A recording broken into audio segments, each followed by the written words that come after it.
ప్రతి ఏటా తిరుపతి తాతయ్య గుంట గ్రామ దేవత గంగమ్మ జాతర ఘనంగా నిర్వహిస్తారు. 7 రోజుల పాటు రోజుకో వేషంలో గ్రామ దేవతకు భక్తులందరూ ప్రత్యేక పూజలు చేస్తారు. 7 రోజుల పాటు గంగమ్మ జాతర వేడుకలు ఘనంగా జరిగాయి. దీనికోసం అధికారులు ప్రత్యేక ఏర్పాట్లు చేశారు.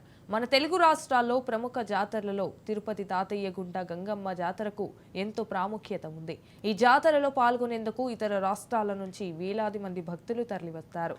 జాతరలో ఆఖరి రోజు తెల్లవారుజాము నుంచి అమ్మవారు భక్తులకు విశ్వరూప దర్శనమిస్తారు.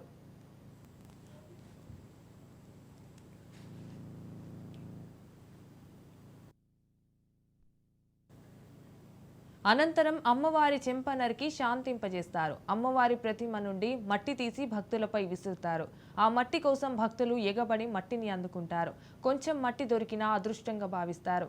జాతర ఆఖరు రోజున మట్టి కోసం భక్తులు ఎగబడటం ఆనవాయితీ. దీనిని దృష్టిలో పెట్టుకుని పోలీసులు భారీ బందోబస్తు ఏర్పాట్లు చేశారు. అయితే పోలీసుల పటిష్ట బందోబస్తు మధ్య విశ్వరూప దర్శనంతో జాతర ముగిసింది.